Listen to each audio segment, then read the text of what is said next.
Recently, 2 TikTok videos by medical professionals have gone viral, and not for good reasons. Are these truly mocking patients, or are they just innocent jokes? Let's see for ourselves.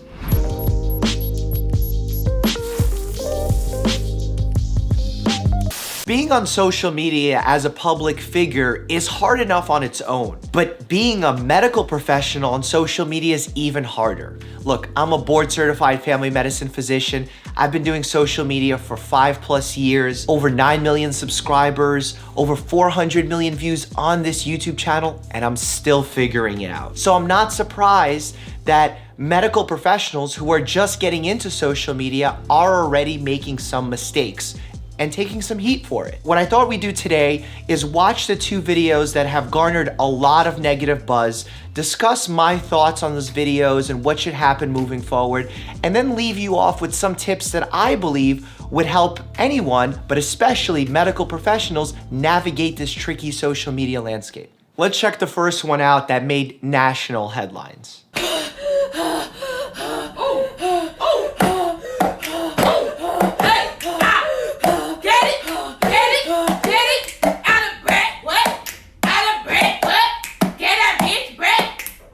The tweet that this came from actually says, "We know when y'all faking," with a few laughing emojis. This is frustrating. I'm all about being able to laugh at ourselves, about finding humor in dark places. I've said time and time again, I try and lighten my patients' mood by making jokes quite often, even patients who are the most sick, and to be honest, they usually appreciate it. However, this is a strong however.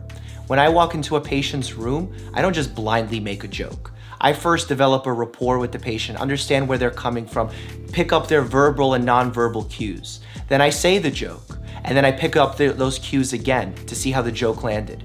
It doesn't always land, but at that point I can readjust or explain. When you post a video like this to social media where millions of people can see it, now you've lost the ability to pick up on context, the ability to explain yourself to everyone watching it what you really meant. There's such a fine line of humor in medicine that you really just need to be careful, especially in this day and age where there's a growing distrust of medical professionals by the general public. In fact, there was a huge segment on this with John Oliver covering medical bias, and it really explored how women, and specifically women of color, are actually disbelieved disproportionately when it comes to their symptoms. And then a video like this comes out, it stokes that fire right away. There's just a way to do tasteful comedy, and this was just a miss for me. Let's take a look at the second video, which I found through Twitter, but it was initially posted to TikTok by the username Mercy Medical.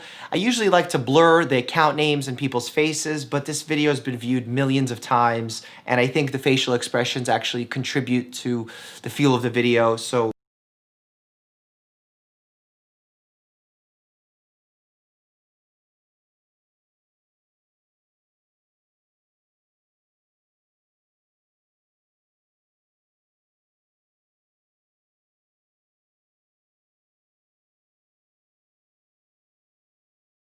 I can definitely see how from one perspective, if you're watching this as someone who's maybe had symptoms that have been written off by medical professionals, how that can trigger you easily. If I went to an ER and was saying, I feel like I have symptoms of a heart attack because I looked it up online, and a doctor rolls their eyes and says, is it cocaine? I would be pretty upset by that. Yes, patients get their illnesses wrong.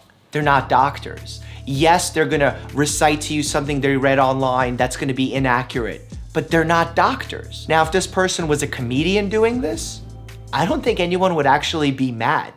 But when you're the person who's supposed to be taking care of people, when they're in the most insecure moments, when they're the most frightened, and you're poking fun of that situation, there's a line there that gets crossed. This video actually came on my radar from a post by Sarah Mojarrad that reads as such. Posts like this jeopardize the public's trust in medical professionals. Why? Symptoms aren't taken seriously. She's profiled the person based on age. Patient may have Googled symptoms to avoid trip to the ER. Don't make fun of patients. It is and always will be unprofessional. I actually spoke with Sarah Mojarrad right before making this video to discuss this feed that really blew up. I think this video has something like 7 million views now, and there's over 1,000 comments. nearly 100,000 retweets, and we discussed what has come of the conversation so far. What many doctors initially said when seeing this video was that no doctor should be on TikTok and probably not on social media altogether. But what Sarah told me was that upon hearing all of this critique of doctors being on TikTok, she started coming across examples of doctors doing a great job educating on TikTok and other social media platforms.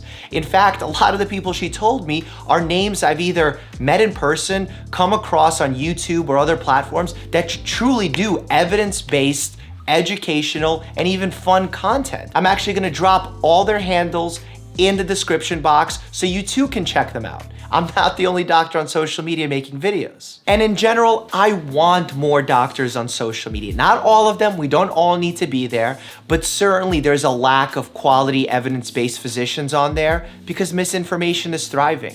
In fact, social media has become a misinformation superhighway where someone makes a thread titled "Carrots Cure Cancer," it goes viral because of the algorithms, and now there's no counter information to it. But if we have enough doctors that have a good reach, engaged viewership, they can now put out counter information to educate patients. Is this carrot article true? Is it true that you can detoxify your body?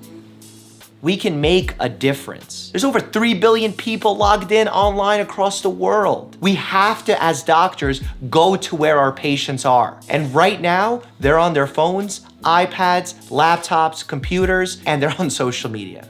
So we need to log on, figure out how to reach them, figure out how to get these algorithms to share our content, and do the best thing we know how: educate and practice preventive care. Since I want more medical professionals online, I thought that within this video, I can give 5 tips that anyone who's in the medical field that wants to start a medical account should take into serious consideration. I, in fact, made this list when I was doing my presentation for the Mayo Clinic on social media, so I hope you enjoy it. All right, let's kick it off. Rule number 1, if you post it, assume everyone will see it. This means your coworkers, hospital staff, patients, family members of patients, all of the above. And not only will they see it, it will never be permanently deleted. I just came across a website that actively stores all Instagram stories that profile accounts with more than 5,000 followers forever. Just think about that for a second. You could post something, change your mind 5 seconds later thinking no one saw it,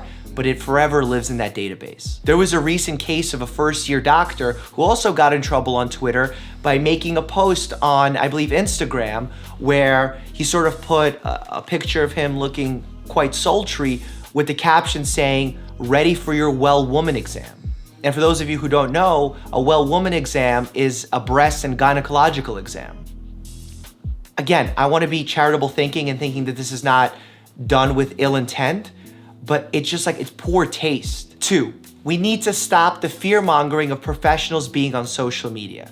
Yes, it's hard. Yes, it's not the same as having a personal account, but it is doable. We can learn how to do it. We can learn how to get better at it. And it takes some communication. Communication is something that doctors are traditionally very poor at. In fact, Sarah Mojarrad, who I mentioned earlier, teaches science communication and social media education for the USC medical curriculum. And I applaud her for it. She told me about the way that she discusses certain case studies, how doctors should function on Yelp. There's a lot to be learned here. And unless we discuss it openly like we're doing now and not just scare people and say social media is all bad, we're never gonna get better.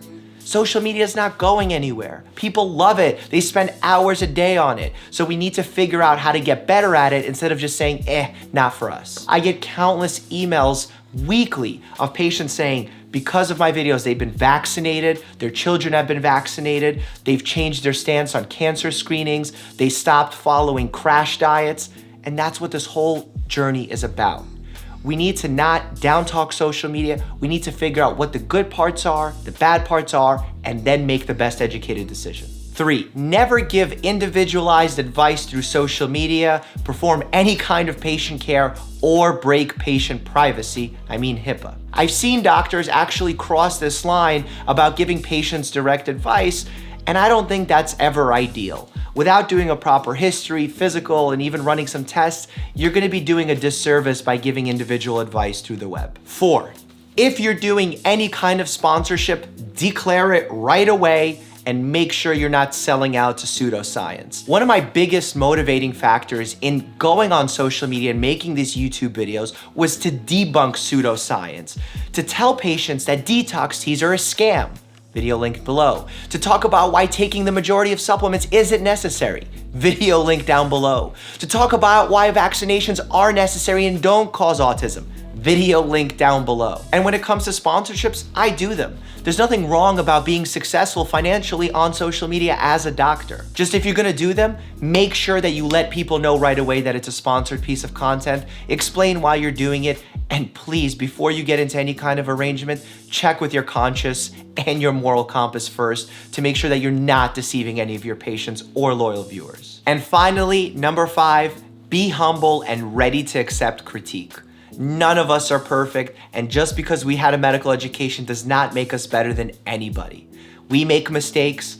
I have well over 200 videos on my channel, and there's some mistakes in them. I always make sure to, after the fact, either plug it into the video with a correction or at least in the description box that I made a mistake, but we have to be open and admit those mistakes. In fact, medical information changes. It changes quite rapidly. We learn new things, so you have to make updates on information that is now outdated.